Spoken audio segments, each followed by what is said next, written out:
चलिए आज ऐसे fake fruit and food items आपको दिखाते हैं जिन्हें शायद आप हर रोज कंज्यूम कर रहे हैं। Number 1, white bread. मिलावट का शिकार केवल दूध ही नहीं बल्कि दूध के साथ खाई जाने वाली ब्रेड भी है। कभी सोचा है कि कई ग्रेन से मिलाकर बनाई जाने वाली ब्रेड इतनी सफेद कैसे रहती है? जाहिर सी बात है, जब तरह तरह के ग्रेन साथ में मिलाए जाते हैं तो ब्रेड का काला होना लाजमी है, लेकिन नाश्ते में खाई जाने वाली ब्रेड तो सफेद होती है। जानते हैं कैसे? वह इसलिए क्योंकि उसमें गेहूं और बाकी ग्रेन्स के साथ पोटेशियम ब्रोमेट भी मिलाया जाता है। यह केमिकल केवल ब्रेड को व्हाइट ही नहीं बनाता बल्कि इलास्टिसिटी बढ़ाता है। रिसर्च में पाया गया है कि इस केमिकल के चलते लोगों में कैंसर होने के चांसेस बढ़ जाते हैं। इसीलिए कई देशों में ब्रेड में पोटेशियम ब्रोमेट के इस्तेमाल पर रोक लगा दी गई है, लेकिन भारत में FSSAI के रेस्ट्रिक्शन के बाद भी मैन्युफैक्चरर्स इसे कहीं ना कहीं इस्तेमाल करते हैं। Number 3, salt. सोल्ट अगर हम कहें कि जो नमक आप खा रहे हैं उसमें भी एक बड़ा झोल हो सकता है, तो आपका रिएक्शन क्या होगा? इंडियंस का सोल्ट और स्पाइस इनटेक दूसरे देशों के मुकाबले काफी ज्यादा रहता है, लेकिन दिलचस्प बात है कि मिलावट के दौर में मुनाफाखोरों ने नमक को भी नहीं बख्शा है।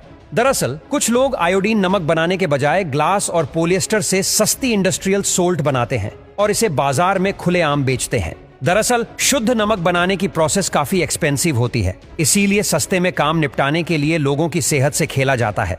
इससे बचने का बस एक ही तरीका है कि नमक हमेशा वेरीफाइड ब्रांड से ही खरीदे। नंबर 4, नकली शहद।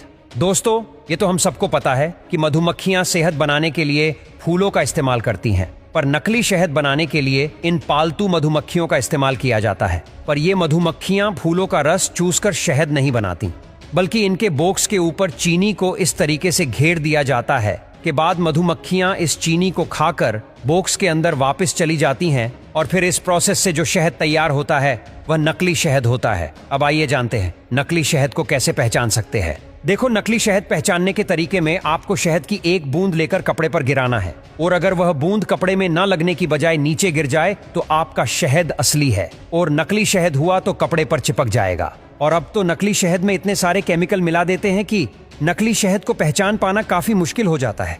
नंबर 5, नकली पनीर। यह वीडियो देखने के बाद शायद आप भी पनीर को ऐसे गड्ढा में फेंककर उस पर मिट्टी डालोगे।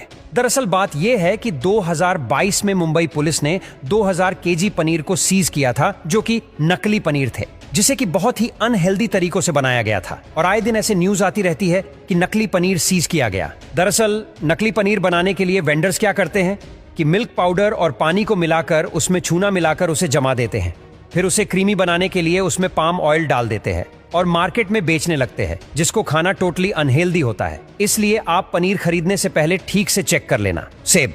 हम सभी जानते हैं कि सेब केवल कुछ लिमिटेड हिल एरियाज में होते हैं।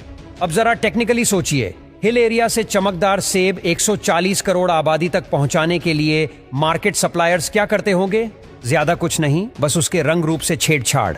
दरअसल मार्केट में सेब को ज्यादा वक्त तक नया और फ्रेश दिखाने के लिए उस पर वैक्स कोटिंग चढ़ाई जाती है। डॉक्टर्स का कहना है कि कम मात्रा में लगाई गई वैक्स हानिकारक नहीं है, लेकिन मुनाफे की होड़ में रिटेलर्स दबाकर वैक्स कोटिंग से सेब को चमकदार लाल बना देते हैं। वह इससे प्रोटीन के सोर्स से जानलेवा इन्फेक्शन, ब्रीदिंग प्रॉब्लम्स और अल्सर का बाय प्रोडक्ट बना देते हैं।